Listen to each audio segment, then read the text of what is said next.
Mas Edi ada saran nggak nih buat kawan pajak agar permohonannya itu disetujui?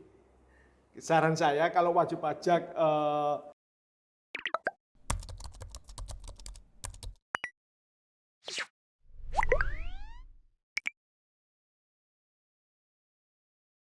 Halo kawan pajak, berjumpa lagi dalam podcast Ceritang Tim. Kali ini kita akan membahas seputar SKB PPh Final Pengalihan Tanah dan atau Bangunan. Dengan saya Ikrima dan rekan saya, Mas Edi Trisno sebagai narasumber. Halo Mas Edi, Assalamualaikum, apa kabar? Waalaikumsalam. Alhamdulillah sehat Mbak Ikrimah. Alhamdulillah ya. Nah, Mas, kali ini kita kan mau membahas seputar SKB PPh Final ya, Pengalihan Tanah dan atau Bangunan. Kalau nggak salah kan ada peraturan terbaru yaitu Per 8 PJ 2023 ya. Nah, mungkin boleh dijelaskan Mas, objek PPh Final yang dimaksud dalam Per 8 ini apa aja? Untuk objek PPh ya sesuai dengan Per 8 garing PJ tahun 2023 ini adalah pengalihan atas tanah dan atau bangunan atau perjanjian pengikatan jual beli atas tanah dan atau bangunan termasuk perubahannya. Oh, oke. Untuk tarif PPh-nya dan cara penyetorannya gimana? Untuk tarif PPh sesuai dengan Per 8 ini kan mengacu di PP 34 ya tahun 2016. Di situ untuk tarif PPh itu ada 0%, 1%, dan 2,5%. Sedangkan untuk penyetorannya itu dilakukan untuk penerima, Mbak. Penerima penghasilan. Penerima penghasilan baik pengalihan tanah dan atau bangunan ini itu baik orang pribadi atau badan ya. Itu yang wajib menyetor. Jadi yang menerima penghasilan tersebut. Oke, untuk penerima penghasilan Iya. ya. Oke, nah apakah ada fasilitas terkait pengenaan PPh tersebut, mungkin pengurangan atau pembebasan? Untuk pengurangan tidak ada, Mbak. Yang ada adalah pembebasan. Oke. Jadi wajib pajak bisa mengajukan permohonan pembebasan karena di Per ini adalah pengecualian atas penghasilan tersebut yang bisa diajukan ya. Jadi wajib pajak dapat mengajukan pembebasan ya. Jadi dengan melakukan permohonan, surat permohonan ke KPP.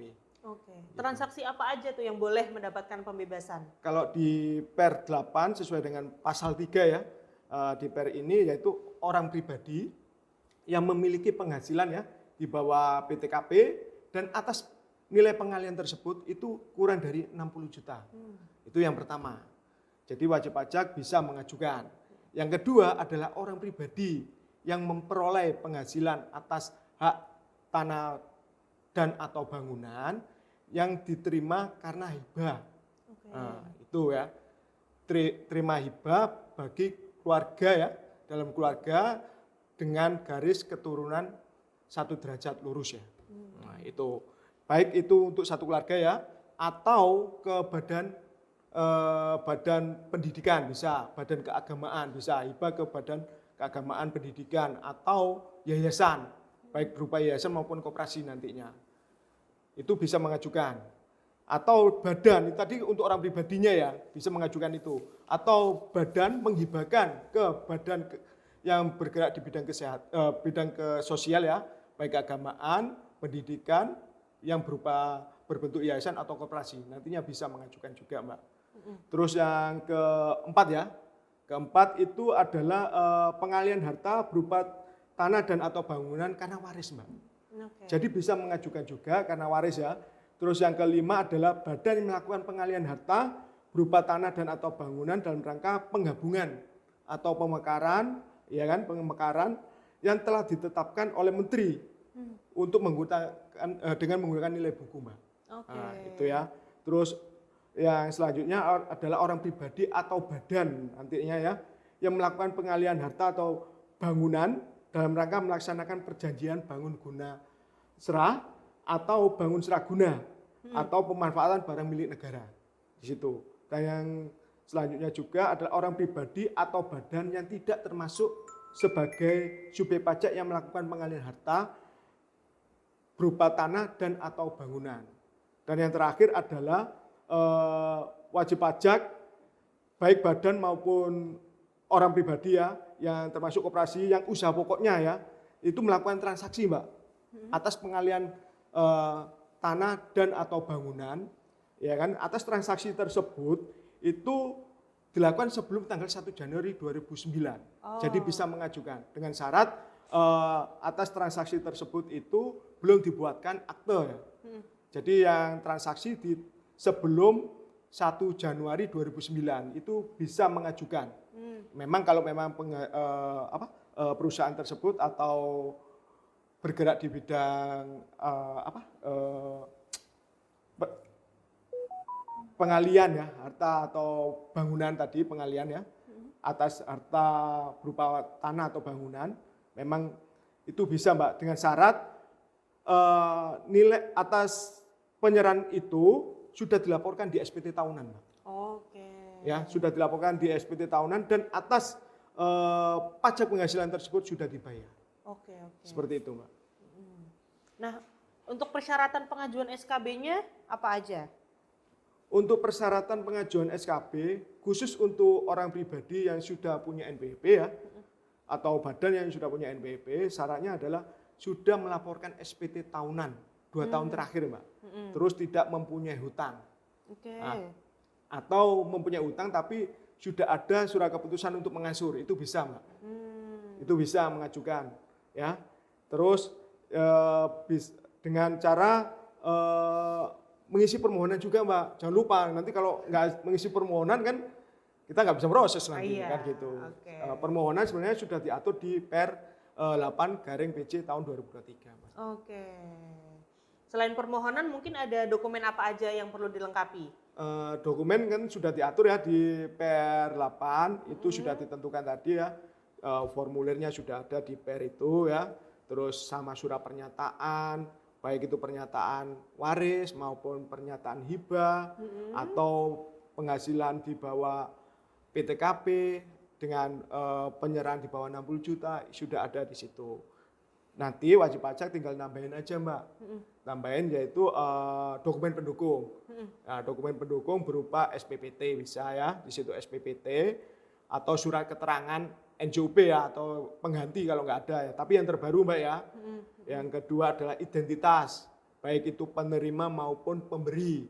Identitas ya, berupa KTP dan KK. Nah, kalau hibah nanti bisa minta khususnya untuk orang pribadi nih, karena wajib pajak mungkin hibah ini dari orang tua ke anaknya ya, itu harus ada bisa mendukung yaitu akte kelahiran Mbak. Nah, itu di fotokopi akte kelahiran ya. Terus di situ nanti kalau untuk pemekaran, untuk badan nih, karena pemekaran atau penggabungan itu harus ada nilai buku, sisa nilai buku yang sudah ditentukan oleh Direktur Jenderal Pajak itu harus dilampirkan. Ya, itu dokumen pendukungnya, Mbak. Terus untuk dokumen perjanjian bangun guna serah itu harus ada salinan dokumennya. Ya kan? Terus yang salinan dokumen yang untuk wajib pajak bukan subjek pajak itu harus ada dokumen pendukungnya, Mbak. Karena masing-masing permohonan itu sesuai dengan pembebasan ini sesuai dengan formulirnya itu sesuai dengan permohonan wajib pajak. Jadi bisa berbeda-beda ya. Jadi kalau orang pribadi untuk waris sendiri, hibah sendiri sudah diatur Mbak. Jadi permohonan juga dokumen pendukung juga harus disesuaikan. Nanti kalau kurang jelas juga wajib pajak bisa nanti bisa konseling atau datang tanya ke petugas. Oke. Nah, baik. Ini masih banyak yang mungkin belum tahu atau masih bingung ya. Kalau misal mau mengajukan SKB itu tuh berdasarkan ke KPP terdaftar itu tuh yang meliputi wilayah kerja objek pajak atau alamat KTP. Jadi gini Mbak, untuk pengajuan SKB ini kalau wajib pajak sudah mempunyai NPWP, itu harus sesuai dengan NPWP terdaftarnya di mana. Ya, kalau NPWP-nya terdaftar di KPP Tangerang Timur ini ya, wajib pajak harus mengajukan di Tangerang Timur, meskipun objek pajaknya mungkin di mana ya, di Jakarta. Nah, meskipun objek pajaknya di Jakarta, karena punya NPWP di Tangerang Timur, tetap mengajukannya di Tangerang Timur sesuai dengan NPWP. Ya, sedangkan wajib pajak yang tidak mempunyai NPWP, pengajuannya sesuai dengan tempat tinggal domisili terakhir, Mbak. Jadi wajib pajak yang kalau tidak punya NPWP nih, contoh pewaris ya yang sudah meninggal, posisi terakhir domisilinya di Jakarta Barat. Meskipun tanahnya yang diajukan di Tangerang Timur, pengajuannya karena domisili terakhir di Jakarta Barat, ya ngajukannya di Jakarta Barat, bukan di Tangerang Oke. Timur. Oh, Begitu, Mbak. baik. Untuk pengajuannya harus datang ke KPP atau bisa online? Untuk pengajuannya wajib pajak bisa datang, Mbak, ke KPP, nanti ke loket ya, atau bisa kirim pos. Nah, nanti ke depannya mungkin bisa secara online ya, elektronik ya nantinya. Tapi untuk saat ini aturan pelaksanaannya belum ada. Jadi saran saya datang aja ke KPP atau lewat pos. Oke, berarti belum bisa online ya, Iya, harus datang belum. atau kirim via Pos, pos. betul, Pak. Oke, baik. Nah, untuk jangka waktu penyelesaian permohonannya berapa lama? Untuk jangka waktu permohonan itu 3 hari, Mbak. Jadi permohonan itu 3 hari kita proses dengan syarat sudah kita permohonan lengkap diterima KPP ya, 3 hari kerja, Mbak. 3 hari kerja, Iya. oke, bukan 3 hari kalender ya? Bukan berarti? 3 hari kerja, Mbak. Oke, 3 hari kerja. Nah, Mas Edi ada saran nggak nih buat kawan pajak agar permohonannya itu disetujui? Saran saya kalau wajib pajak yang penting gini, Mbak. Permohonan itu harus sesuai dengan Per 8 ya, garing PJ 2023. Permohonannya jangan sampai salah formulirnya karena aturan ini baru berlaku, Mbak ya, kemarin mulai Desember 2023. Jadi mungkin wajib pajak masih menggunakan formulir lama ya, formulir lama itu sudah tidak berlaku lagi ya. Iya. Jadi harus menggunakan formulir sesuai dengan Per 8 ini. Dan apabila masih ada kendala, wajib pajak bisa datang KPP untuk menemui petugas, bisa dikonsultasikan. Persyaratannya wajah nanti bisa kalau ke KPP Tangerang Timur nanti bisa nemuin saya ya. Atau nanti teman-teman helpdesk bisa Bu Amel, Bu Asia, Bu Rohma nantinya bisa itu. Bisa konseling dulu. Berarti nanti bisa konsul ke Mas Edi juga ya? Oh, bisa. Nanti kalau untuk penerimaan surat nanti kan ke petugas loket. Oh ya, baik. Nah, terima kasih banyak Mas Edi atas penjelasannya yang sangat jelas, lengkap dan terperinci. Semoga bisa menambah pengetahuan bagi kawan pajak semua. Mohon maaf apabila ada kesalahan. Sampai bertemu dalam episode podcast Ceritang Tim berikutnya. Pajak kuat, APBN sehat, Indonesia sejahtera. Sampai jumpa.